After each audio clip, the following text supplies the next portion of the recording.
Hello everyone, welcome to the channel PCS RO prelims 2026 के सुदर्शन चक्र batch task 11 का solution देखेंगे। जो साथी पहली बार जुड़े हैं चैनल को सब्सक्राइब कर लेंगे और अपने दोस्तों को भी शेयर करेंगे।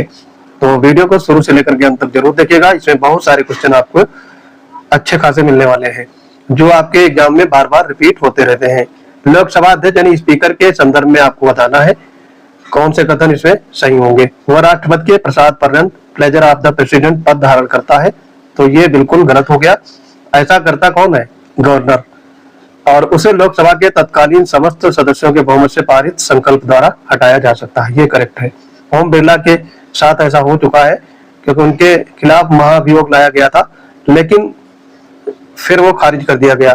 जब उसे हटाने का संकल्प विचाराधीन हो तो वो पीठासीन नहीं होगा। तो आपने ये भी देखा होगा जब वो उनके ऊपर महाभियोग लगाया गया था तो वो पीठासीन काम नहीं कर रहे थे, वो उनकी जगह पे कोई और इस समय संसद संचालित कर रहा था, और लेकिन उसे प्रथमता यानी इन द फर्स्ट इंस्टेंस मत देने का अधिकार है। तो ये भी करेक्ट है। तो पहला गलत हो गया, दूसरा तीसरा राइट हो गया। बी पार्ट आपका करेक्ट हो जाएगा। आगे इसमें भारत के निम्नलिखित प्रधानमंत्रियों को उनके पद ग्रहण करने के सही कालानुक्रम व्यवस्थित कीजिए, यानी काल क्रमानुसार व्यवस्थित करें। तो क्रोनोलॉजिकल ऑर्डर यहाँ पे पूछा गया है। देखो यहाँ पे एच डी देवगौड़ा है, चंद्रशेखर है, बीपी सिंह है, इंद्र कुमार गुजराल है। अब यहाँ पे एक चीज समझनी है, देखो ऑप्शन को इलिमिनेट कैसे करेंगे ये भी आपको टेक्निक समझनी है। यहाँ पर पहला और तीसरा ऑप्शन देख लीजिएगा, वहां पर 3 से स्टार्ट हो रहा है। इसका मतलब है बीपी सिंह पहले आएंगे, उसके बाद में सारे आएंगे। अगर आपको 2 के भी इसमें ऑप्शन पता होंगे, यानी 2 के अगर ईयर पता होंगे प्रधानमंत्रियों के, तो भी आप इस क्वेश्चन को कर सकते हैं। लेकिन अगर कोई आइडिया नहीं है तो फिर बिल्कुल भी ऐसे क्वेश्चन को अटेम्प्ट नहीं करना है। तो यहाँ पर देखो एच डी देवगौड़ा का कार्यकाल रहता है 1996 से लेकर के और 1997 तक।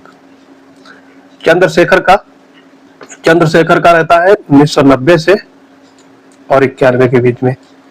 बीपी सिंह ये आते हैं आपके, बीपी सिंह का 1989 से 90 के बीच में। अब देखो ये एक साल के लिए प्राइम मिनिस्टर बनते हैं। इंद्र कुमार गुजराल है, ये आपके 1997 से लेकर के 1998 तक। तो आयोग इसी तरीके के प्रश्न आपके सामने फंसाएगा और आप उसमें कर नहीं पाएंगे क्योंकि आपको ईयर पता नहीं होंगे कौन कब बना। और ऑर्डर अगर पता है तब भी कर ले जाएंगे कि ऑर्डर के हिसाब से कौन पहले आएगा कौन बाद में आएगा, ठीक है। तो यहाँ पर देखो बीपी सिंह सबसे पहले है, तो 3 से स्टार्ट हो रहा है, तो ये तो दोनों आपके कट गए। मैंने कहा था ना कि 2 ऑप्शन अगर सेम दिख रहे हैं तो उन्हीं में से एक होने की प्रोबेबिलिटी ज्यादा होती है। तो यहाँ पर आपका हो जाएगा 3, 2, 1, 4, सी पार्ट आपका राइट हो गया। थर्ड क्वेश्चन देखेंगे। चैनल को ज्यादा अपने फ्रेंड सर्किल में शेयर करिएगा। सूची 1 को सूची 2 से आपको मिलान करना है। अनुच्छेद 74 में क्या वर्णित है? तो अनुच्छेद 74 में दिया गया है,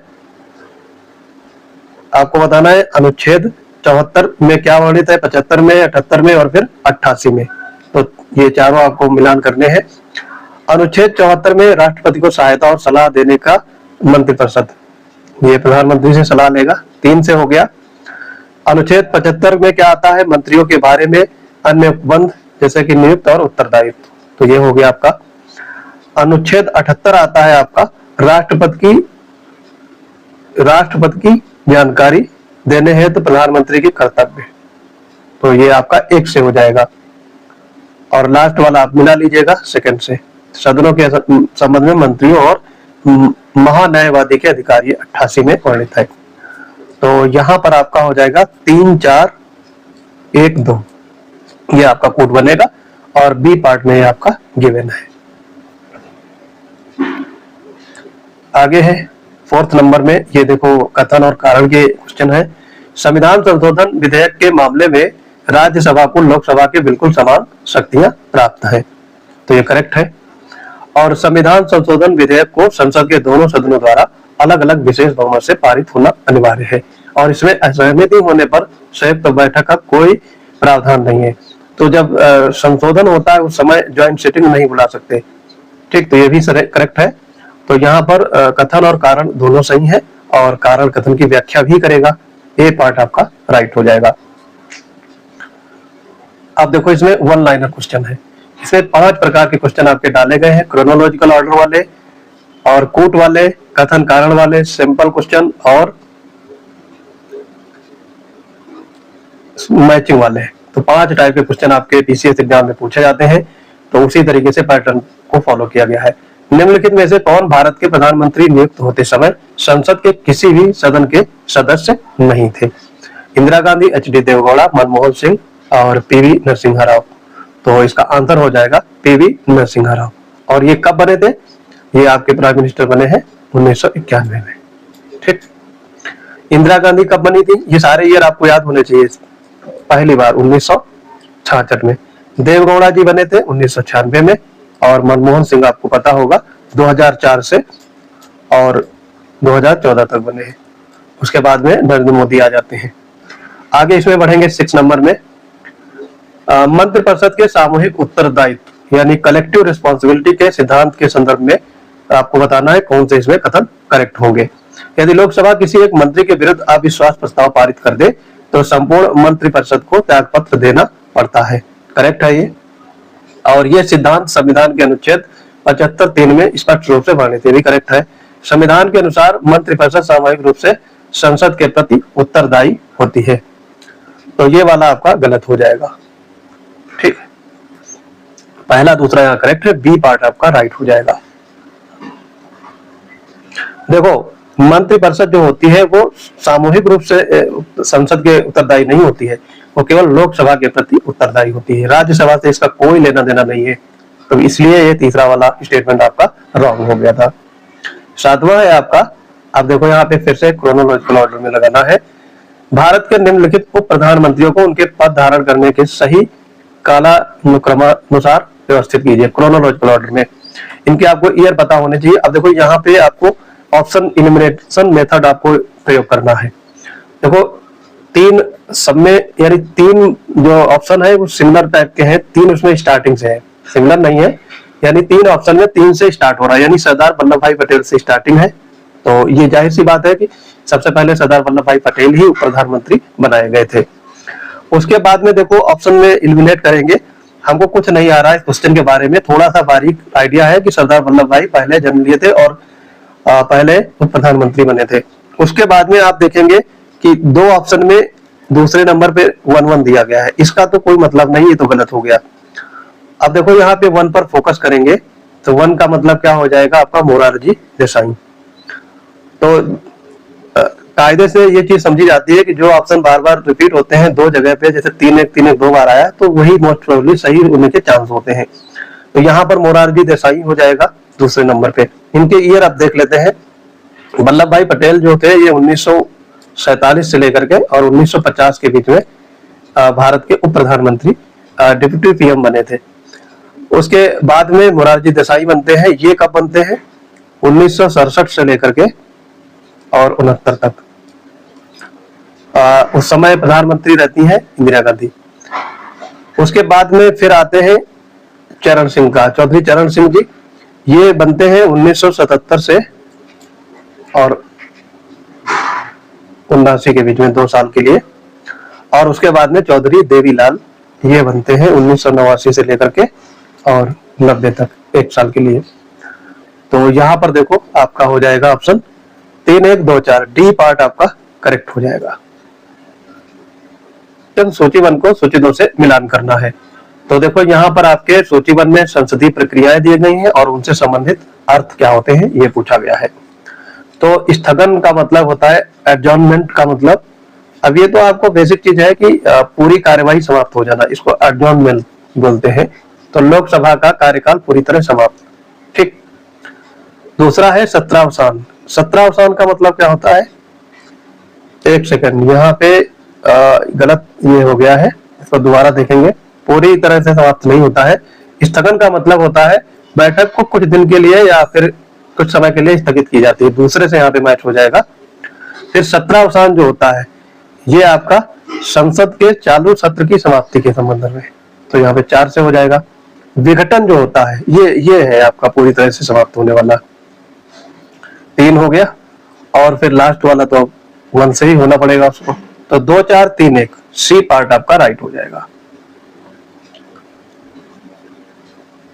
9th नंबर में है, आप देखो कथन कारण से संबंधित है। कोई भी मंत्री जो संसद के किसी एक सदन का सदस्य है दूसरे सदन की कार्यवाही में भाग ले सकता है और बोल सकता है। ये मंत्री की बात हो रही है, मेंबर की बात नहीं हो रही है। तो ये वाला आपका राइट है। अगर यहाँ पे मेंबर की बात होती तो नहीं ऐसा कर सकता था। मंत्री है, दोनों सदनों में, लोकसभा और राज्यसभा में जा सकता है और भाग ले सकता है, बोल भी सकता है। कारण वो मंत्री उस सदन में मतदान भी कर सकता है जिसकी कार्यवाही में वो भाग ले रहा है, बशर्ते वो कैबिनेट स्तर का मंत्री हो। ये गलत है, मतदान नहीं कर सकता है। जैसे लोकसभा में से चुना गया है वो, और मंत्री है, राज्यसभा में जा रहा है, बैठ रहा है और क्वेश्चन के आंसर दे रहा है, और फिर कोई ऐसा विधेयक पेश किया गया जिसमें मतदान की आवश्यकता है, तो वो राज्यसभा वाले उसमें नहीं दे सकता है, लोकसभा में मतदान कर सकता है। तो यहाँ पर कथन सही है, कारण गलत। सी पार्ट आपका राइट हो जाएगा। धन विधेयक मनी बिल से संबंध में संदर्भ में राज्यसभा की शक्तियों के बारे में सत्य कथनों का चयन करें। तो यहाँ पर आपको बताना है, देखो राज्यसभा धन विधेयक को न तो अस्वीकार कर सकती है और न ही उसमें संशोधन कर सकती। करेक्ट है, ये लोकसभा का काम है। राज्यसभा को धन विधेयक प्राप्त होने के 14 दिनों के भीतर सिफारिशों सहित या उसके बिना लोकसभा को लौटाना अनिवार्य है। ये भी करेक्ट है। यदि राज्यसभा 14 दिनों में विधेयक नहीं लौटाती है तो उस पर गतिरोध मानते हुए अनुच्छेद 108 के तहत राष्ट्रपति संयुक्त बैठक बुलाते हैं। तो ये वाला गलत है, ऐसा कोई प्रावधान नहीं है। सारी शक्तियां लोकसभा को प्राप्त हैं धन विधेयक के संदर्भ में। पहला दूसरा राइट होगा, ए पार्ट आप यहाँ पे करेक्ट हो जाएगा। लोकसभा के निम्नलिखित अध्यक्षों यानी स्पीकर्स के उनके कार्यकाल के सही क्रम में व्यवस्थित कीजिए। तो यहाँ पर क्रोनोलॉजिकल ऑर्डर बताना है आपको। सारे लोकसभा स्पीकरों के कार्यकाल याद करने की जरूरत नहीं है, ट्रिक से करते हैं इस क्वेश्चन को। देखो यहाँ पे दिया गया है। अब देखो यहाँ पे जो 2 है, दूसरा नंबर 3 बार रिपीट हुआ है, तो मोस्ट प्रोबेबली है इसी के सही होने की। हमें बिल्कुल भी नहीं आ रहा होगा, लेकिन 33% हमारे चांस है कि ये क्वेश्चन सही हो जाएगा। ये तो गलत हो गया, ऐसे ही आप गलत कर सकते हो उसको। तीन ऑप्शन में एक ऑप्शन सही है। तो यहाँ पर जी मावलंकर ये पहली बार लोकसभा यानी फर्स्ट लोकसभा स्पीकर बने थे। इतनी तो बेसिक जानकारी आप एसएसटी की भी तैयारी कर रहे होंगे तो भी होगी। तो दूसरा तो पहले आएगा ही, तो 3 में दूसरा है, अभी बात नहीं बनेगी। अब देखो यहाँ पर एक चीज समझने वाली है, 2 बार एक यूज हुआ है, यहाँ पर भी और यहाँ पर भी। तो हो सकता है इसके चांस हो करेक्ट होने के। तो यहाँ पर नीलम संजीव रेड्डी, अब इन दोनों में रिस्क आप ले सकते हैं, तो 50% आपके चांस हो सकते हैं सही हो जाए। ठीक, यहाँ पर 2 नीलम संजीव रेड्डी हैं। पहले इनके कार्यकाल देख लो, 1952 से मावलंकर जी रहते हैं 1956 तक। उसके बाद में आता है कार्यकाल नीलम संजीव रेड्डी का 1967 से लेकर के 69 के बीच में। ये ऐसे लोकसभा स्पीकर हैं जो बाद में राष्ट्रपति भी बनते हैं। पीएस संगमा है, ये आपके पीएस संगमा का कार्यकाल 1996 से 98 के बीच में है, और बलराम झाकड़ इनका कार्यकाल आता है 1980 से 89 के बीच में। और ये सबसे लंबा कार्यकाल रहता है, ये ध्यान रखना है आपको। ये सबसे लंबा इनका कार्यकाल है, मोस्ट सर्विंग डेज, या टेन्योर भी कह सकते हो। सबसे लंबा टेन्योर बलराम झाकड़ का है। तो यहाँ पर 2 1 4 3 बी पार्ट आपका करेक्ट हो जाएगा। आगे है 12वां क्वेश्चन, सिंपल क्वेश्चन है। ऐसे भी क्वेश्चन आपके एग्जाम में आते हैं, सारे ही बड़े लंबे लंबे क्वेश्चन नहीं करने हैं, 1 लाइनर भी करने हैं। यदि लोकसभा में अध्यक्ष यानी स्पीकर और उपाध्यक्ष डिप्टी स्पीकर का पद रिक्त हो जाए तो सदन की बैठकों की अध्यक्षता कौन करेगा? काफी इंपॉर्टेंट है और काफी इजी भी है। अगर आपको थोड़ा सा भी आइडिया होगा तो आप कर ले जाएंगे। देखो राज्यसभा का उपसभापति, इससे लोकसभा का क्या लेना देना। लोकसभा के 10 वरिष्ठ सदस्यों के पैनल में से ये भी कोई बात नहीं हुई, 10 थोड़ी ना होता है। संसदीय कार्य मंत्री की सलाह पर, ये भी गलत। तो ये है आपका राष्ट्रपति द्वारा उस उद्देश्य के लिए नियुक्त लोकसभा का कोई मेंबर। ठीक, तो बी पार्ट यहाँ पे राइट हो जाएगा। 13 नंबर है संसदीय विशेषाधिकारों यानी पार्लियामेंट्री प्रिविलेज के संबंध में बताना है कौन से कथन सही है। संविधान के अनुच्छेद 105 में संसद के दोनों सदनों, उनके सदस्यों और समितियों के विशेषाधिकार का उल्लेख किया गया है। करेक्ट है ये आपको अनुच्छेद याद रखना, 105 में ऐसी बात कही गई है। राष्ट्रपति को संसद का अभिन्न अंग होने के नाते स्वतः ही सभी संसदीय विशेषाधिकार प्राप्त हो जाते हैं। तो दूसरा वाला स्टेटमेंट में दिया गया है, ये आपका गलत होगा। ठीक, दूसरा वाला गलत है,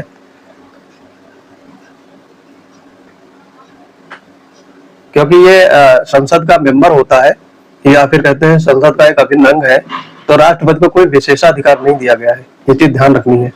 महान्यायवादी अटॉर्नी जनरल को संसद में बोलने का अधिकार है, इसलिए उसे संसदीय विशेषाधिकार भी प्राप्त है, ये करेक्ट है।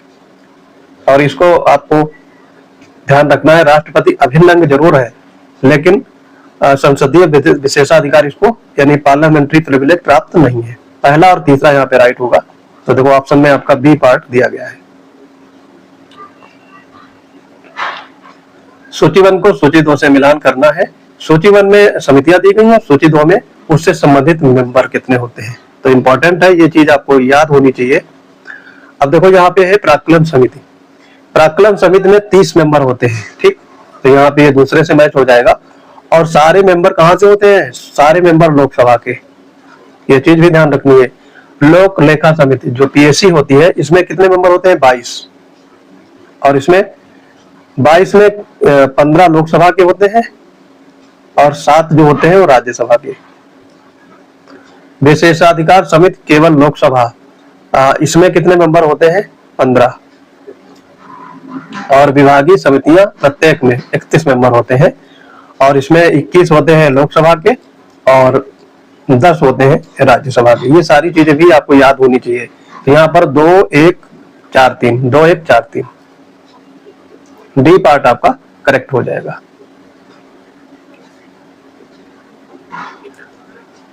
पंद्रहवां क्वेश्चन है, कथन दिया गया है राज्यसभा की सभी भंग यानी डिजॉल्व नहीं होती है, सॉरी राज्यसभा कभी डिजॉल्व नहीं होती है, ये एक निरंतर चलने वाला स्थायी सदन है, करेक्ट है ये।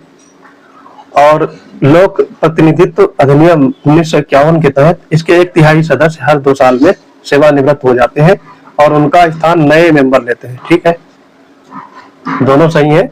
और ये व्याख्या भी करेगा कि इसी कारण ये डिजॉल्व कभी नहीं होती है। नंबर है, संसद द्वारा पारित निम्नलिखित महत्वपूर्ण अधिनियमों संशोधनों को उनके पारित होने के वर्ष के कालानुक्रम में बताइएगा। देखो सूचना का अधिकार अधिनियम जो आरटीआई आया था, ये कब आया था, 2005 में।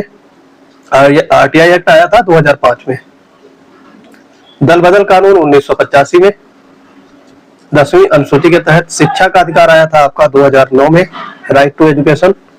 और लोकपाल या लोकायुक्त अधिनियम ये आया था आपका 2013 में। तो बस हो गया आपका। तो यहाँ पर आपका दूसरा, पहला, तीसरा, चौथा, दूसरा, पहला, तीसरा, चौथा, सी पार्ट आपका करेक्ट हो जाएगा। कॉन्फिडेंस मोशन और नॉन कॉन्फिडेंस मोशन के संदर्भ में आपको बताना है, यानी विश्वास प्रस्ताव और अविश्वास प्रस्ताव के संबंध में आपको क्वेश्चन को सॉल्व करना है। भारतीय संविधान के अनुच्छेद 75 में अविश्वास प्रस्ताव की प्रक्रिया का स्पष्ट रूप से उल्लेख किया गया है। तो ये चीज आपकी सही है या गलत है? भारतीय संविधान में अनुच्छेद कहीं पर भी, अनुच्छेद की बात तो छोड़ो, कहीं पर भी भारतीय संविधान में अविश्वास प्रस्ताव का कोई उल्लेख नहीं मिलता है। पहला गलत हो गया आपका। अविश्वास प्रस्ताव केवल लोकसभा में ही लाया जा सकता है, राज्यसभा में नहीं, यह करेक्ट है। और लोकसभा में अविश्वास प्रस्ताव को स्वीकार करने के लिए कम से कम 50 मेंबर्स की समर्थन, ये भी ठीक है। यहाँ पे देखो ये पहला वाला गलत क्यों हुआ है, इसके बारे में समझना है। प्रत्यक्ष उल्लेख नहीं मिलता है, अप्रत्यक्ष उल्लेख भारतीय संविधान में किया गया है। तो दूसरा, तीसरा यहाँ करेक्ट होगा, बी पार्ट आपका राइट हो जाएगा। 18 नंबर है, संसद में बजट के मांगों पर लाए जाने वाले कटौती प्रस्ताव, कट मोशंस के प्रकारों के संबंध में सत्य कथन आपको बताना है। नीतिगत कटौती जो पॉलिसी कट होता है, ये देखो सारी डिफिनेशन दी गई, इनको आपको ध्यान रखना है। जो नीतिगत कटौती यानी पॉलिसी कट क्या होता है, ये मांग की नीति की अस्वीकृत को दर्शाता है और इसमें मांग के राशि को घटाकर 1 रुपये कर दिया जाता है, करेक्ट है ये। और आर्थिक कटौती जो इकोनॉमी कट होती है, इसमें मांग की राशि में एक निश्चित और विशिष्ट राशि की कमी होती है, करेक्ट है। और सांकेतिक कटौती जो टोकन कट होता है, ये भारत सरकार के उत्तरदायित्व से संबंधित किसी विशिष्ट शिकायत को दर्शाता है जिसमें मांग की राशि में 100 रुपए की कमी की जाती है। तीनों सही है यहाँ पे और डी पार्ट आपका करेक्ट हो जाएगा। आगे बढ़ेंगे 19 नंबर में, सूची 1 को सूची 2 से मिलान करना है। सूची 1 में अनुच्छेद दिए गए हैं और सूची 2 में उससे संबंधित विषय है। 108 में क्या वर्णित है? 108 में संयुक्त बैठक का प्रावधान दिया गया है, 2 से मैच हो जाएगा। 110 में वित्तीय विवरण बजट का, ठीक है। 110 में क्या है, सॉरी यहाँ पे वित्तीय विवरण 112 में है। 10 में आपका है धन विधेयक की परिभाषा, और 17 में है, 117 में वित्त विधेयक के बारे में विशेष उपबंध। तो यहाँ पर आपका राइट आंसर क्या होगा? 2 4 1 3, 2 4 1 3, बी पार्ट आपका करेक्ट हो जाएगा। 20वां है, भारतीय संसद में बजट के पारित होने की प्रक्रिया के निम्नलिखित चरणों को सही क्रम में व्यवस्थित करें।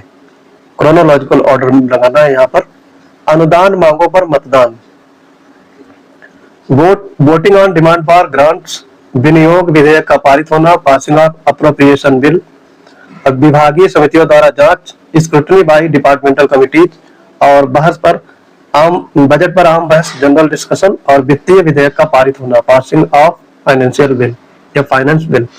तो इसमें आपको बताना है कौन पहले आएगा कौन बाद में। तो सबसे पहले क्या होता है आपका प्रस्तुतिकरण, बजट का प्रस्तुतिकरण होता है, फिर आम बहस होती है। तो यहाँ पर देखो आम प्रस्तुतिकरण इसमें दिया नहीं है ऑप्शन में, तो आम बहस से स्टार्ट होगा, 4 से स्टार्ट हो गया। उसके बाद में आपका आएगा, फिर आम बहस के बाद में क्या होता है, विभागीय समितियों की जांच, तो ये आपका 3 दिया गया है, 3 आ गया इसके बाद में। फिर आपका आएगा चौथे नंबर पे अनुदान मांगों पर मतदान, 1 आ गया। देन आपका आएगा विनियोग विधेयक को पारित होना, यानी 2 नंबर, और लास्ट में 5 नंबर।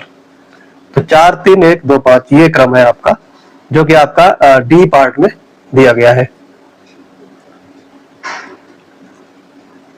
कथन और कारण वाला क्वेश्चन देखेंगे। राज्यसभा को अखिल भारतीय सेवाओं ऑल इंडिया सर्विसेज के सृजन का एकाधिकार प्राप्त है, करेक्ट है ये। और अनुच्छेद 312 के तहत यदि राज्यसभा अपने उपस्थित और मत देने वाले सदस्यों को कम से कम 2/3 बहुमत से पारित करती है, तो संसद कानून बनाकर नई अखिल भारतीय सेवाओं का या सेवा का सृजन कर सकती है, भी करेक्ट है। और कारण कथन की व्याख्या भी करेगा, ए पार्ट यहाँ पे राइट हो जाएगा। सिंपल क्वेश्चन देखेंगे एकदम वन लाइनर वाला, लेकिन ये वन लाइनर दिखने में कठिन होते हैं। निम्नलिखित में से कौन सी संसदीय समिति ऐसी है जिसमें राज्यसभा का कोई प्रतिनिधित्व नहीं होता, अर्थात सभी सदस्य लोकसभा के होते हैं। अभी पहले क्वेश्चन में हम लोग देख चुके हैं। ये कौन सी समिति होती है ऐसी, तो प्राक्कलन समिति, बी पार्ट आपका राइट हो जाएगा। इसमें 30 मेंबर होते हैं और 3 कहाँ के होते हैं, लोकसभा के केवल, ठीक, बी पार्ट आपका राइट हो जाएगा। 23 में है मंत्रिमंडलीय समितियां, कैबिनेट कमिटीज के संदर्भ में बताना है। ये संविधान में उल्लिखित संस्थाएं हैं जिनका वर्णन अनुच्छेद 74 में किया गया है। तो पहला वाला गलत हो गया, इनका उल्लेख नहीं है कहीं पर भी, संविधान में इनका वर्णन नहीं मिलता है। राजनीतिक मामलों की मंत्रिमंडलीय समिति यानी पॉलिटिकल अफेयर कमेटी की अध्यक्षता हमेशा गृह मंत्री द्वारा की जाती है, तो ये भी गलत हो गया, इसको पीएम करते हैं ना कि होम मिनिस्टर। और संसदीय मामलों की मंत्रिमंडलीय समिति की अध्यक्षता रक्षा मंत्री या फिर गृह मंत्री द्वारा की जाती है, लेकिन प्रधानमंत्री इसके अध्यक्ष नहीं होते, ये वाला करेक्ट है। तो केवल यहाँ पे तीसरा वाला राइट होगा, ऊपर के दोनों गलत है। क्यों गलत है, कारण बताया गया है आपको। और ये जो आपकी अध्यक्षता की बात हो रही है, तो इसके अध्यक्ष होते हैं या तो रक्षा मंत्री या फिर होम मिनिस्टर। संसद और मंत्रिमंडल से संबंधित निम्नलिखित महत्वपूर्ण संविधान संशोधनों के उनके लागू होने या फिर पारित होने के वर्ष के आधार पर काल क्रमानुसार लगाएं। अब आपको इसमें पता होना चाहिए कब लागू हुआ था, तभी आप कर पाएंगे। देखो दल बदल वाला ये तो 1985 है, और ये मंत्री परिषद का आकार 15% होना। अब देखो यहाँ पे एक आपको पता होगा क्योंकि ये आप पढ़े होंगे ज्यादातर, तो मंत्री परिषद का आकार जो है 15% तक सीमित करा जाता है। ये किसमें है, ये आपका 91वें संविधान संशोधन में और 2003 में हुआ था ये, ठीक। राष्ट्रपति को सलाह पुनर्विचार के लिए लौटाने का एक अवसर देना, ये किसमें आता है आपका, ये आता है आपका 1978 में 44वें संविधान संशोधन के अंतर्गत। और मंत्री परिषद की सलाह मानने के लिए बाध्य करना राष्ट्रपति को, ये आपका है 42वें संविधान संशोधन 1976 में।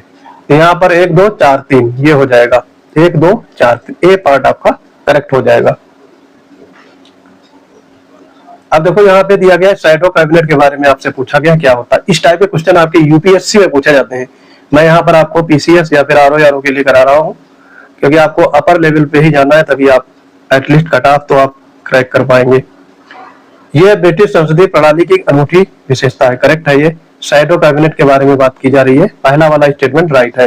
भारत में भी आधिकारिक रूप से मुख्य विपक्षी दल द्वारा शैडो कैबिनेट का गठन किया जाता है, जिसे वैधानिक मान्यता प्राप्त है। तो ये वाला बात आपका गलत दिया गया है, वैधानिक मान्यता प्राप्त नहीं है। ऐसी कोई बात या ऐसी कोई वैधानिक मान्यता नहीं है कि शैडो कैबिनेट का गठन किया जाए। इसका मुख्य उद्देश्य सत्तारूढ़ दल के मंत्रियों के कार्यों पर नजर रखना और भविष्य के लिए वैकल्पिक सरकार तैयार करना है। ये वाला आपका राइट है। पहला और तीसरा यहाँ पे करेक्ट हो जाएगा, बी पार्ट करेक्ट हो गया। सभा का पदेन सभापति भारत का उपराष्ट्रपति होता है। यह प्रावधान भारत के किन अनुच्छेदों में मुख्य रूप से वर्णित है? तो ये बात किस अनुच्छेद में कही गई है, ये पूछा गया है। तो ये 64 में और 89 में, दोनों में है। बी पार्ट आपका राइट हो जाएगा। लोकसभा में अविश्वास प्रस्ताव यानी नो कॉन्फिडेंस मोशन या अविश्वास मत यानी कॉन्फिडेंस मोशन हारने के कारण त्याग पत्र देने वाले प्रधानमंत्रियों का सही कालानुक्रम आपको बताना है। तो नो कॉन्फिडेंस मोशन या फिर कॉन्फिडेंस मोशन में कितने प्रधानमंत्री हार गए और फिर त्याग पत्र दे दिया, ये पूछा गया है। और उनका क्रोनोलॉजिकल ऑर्डर लगाना है आपको। मेन बात ये है क्रोनोलॉजिकल ऑर्डर। तो सबसे पहले आएंगे आपके वीपी सिंह, ये आपके 1990 में। उसके बाद में आते हैं आपके एचडी देवगौड़ा, ये 1997 में। और फिर अटल बिहारी वाजपेयी 1999 में, और जो कि मात्र एक वोट से हारे थे। ठीक, अटल बिहारी वाजपेयी एक वोट से हार गए थे। तो यहाँ पे 1, 3 और फिर 2, 1, 3, 2, सी पार्ट आपका करेक्ट हो जाएगा। राष्ट्रपति द्वारा जारी अध्यादेश यानी ऑर्डिनेंस और संसद की शक्तियों के संबंध में बताना है। कौन से स्टेटमेंट यहाँ पे राइट होंगे? राष्ट्रपति द्वारा प्रख्यापित अध्यादेश को संसद की बैठक या रीअसेंबली शुरू होने के 6 सप्ताह के भीतर संसद द्वारा अनुमोदन किया जाना अनिवार्य है। ये करेक्ट हो गया। संसद की मंजूरी के बिना किसी अध्यादेश की अधिकतम अवधि 6 महीने और 6 सप्ताह हो सकती है। करेक्ट है ये भी। लास्ट वाला है, राष्ट्रपति किसी अध्यादेश को केवल तभी वापस ले सकता है जब संसद के दोनों सदन उसे वापस लेने का संकल्प पारित करे। तो ये गलत दिया गया है।